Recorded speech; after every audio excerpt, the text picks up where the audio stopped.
امبولانس های شفاخانه یکی پی دیگری شاگردان مسموم شده را به شفاخانه انتقال میدهند و خانواده های شاگردان سراسیمه فریاد میزنند و به سوی دخترانشان میشتابند. افراد مسموم شده بوی بد گاز در داخل صنوف مکتب را یک از عمده ترین دلایل این رویداد عنوان میکنند. یک دفعه بوی داد نه؟ باز مدیر مکتب گفته که چی؟ یک دفعه بیرون چوین که بریم ما کار داریم. اصلا پیش مایت نکرد. باز وقتی بیرون چیدیم بعد از حال خراب شد. خواهرم مریض بود رفتم اونجا که چی شده؟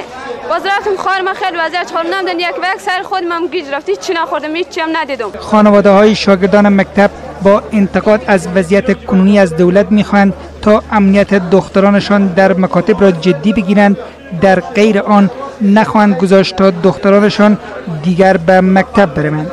دکتران در شفاخانه حوزوی هرات وضعیت شاگردان مسموم شده را قناعت بخش توصیف کردند. محمد رفیق شرزی مسئول مطبوعاتی شفاخانه مرکزی هرات میگوید نزدیک به 100 تن در این حادثه مسموم شدند. متاسفانه در اثر استنشاق یک نوع گازی که در اون سایه منتشر شده بوده دچار مسمومیت به درجات مختلفه شدند که برای وقت توسط تیم‌های صحی ما به شفاخانه حوزوی هرات انتقال داده شدند.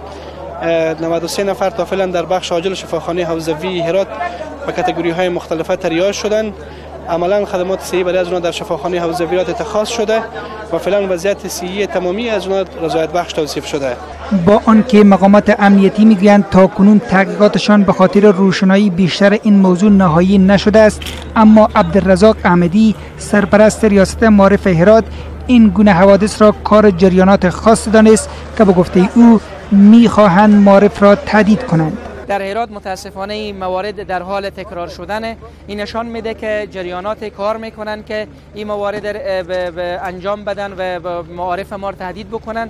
انشالله که ما انتظار داریم از مسئولین امنیت ملی که عوامل از او بسیار جدی تعقیب بشه. اگر عوامل بیرونی باشه، یقینا اگر عوامل محیطی بوده باشه، در اولین فرصت بخش حفاظت و مسئولیت معارف و مسئولین زیرفت در او تصمیم میگیرند که تمام تدابیر امنیتی لازم در او قسمت به کار بگیرند.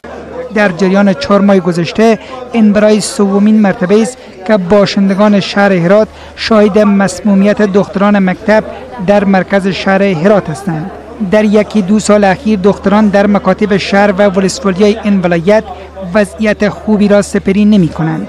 در چند ماه گذشته شمار از افراد مسلح موتورسیکل سوار بالای دختران مکتب در ولسوالی شیندند، حمله مسلحانه کردند و همچنان حدود 2 ماه قبل افراد مسلح ناشناس در یکی از مناطق مزدحم شهر هرات بالای صورت دختران مکتب تیزاب ریختند. اخیراً مسئولان در دفتر حقوق بشر هرات نسبت به وضعیت تعلیمی مکاتب به ویژه مکاتب دخترانه در بعضی از ولسوالی‌ها ابراز نگرانی کرده گفتند که یافته‌های آنان نشان داده است که شماری از مکاتب در ولسوالی‌های مختلف این ولایت مسدود میباشد، ولی مسئولان معارف همچنان بر فعالیت کامل مکاتب در ولسوالی‌های هرات پافشاری دارند.